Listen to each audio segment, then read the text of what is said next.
আসসালামু আলাইকুম। ঘূর্ণিঝড়ে খুব প্রবল দমকা হাওয়া সহ ঝোড়ো হাওয়া বয়ে চলেছে। তো আপনারা দেখতে পাচ্ছেন যে হিউজ পরিমাণ বাতাস হচ্ছে, খুব গতিসীমা বাতাসের।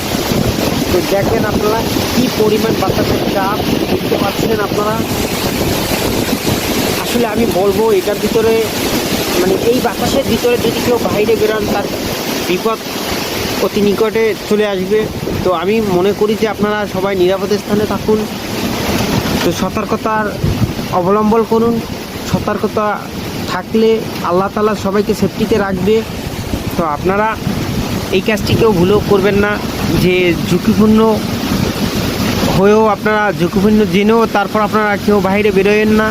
তো আসলে আপনার প্রাণ, আপনার একটা প্রাণের দাম আসলে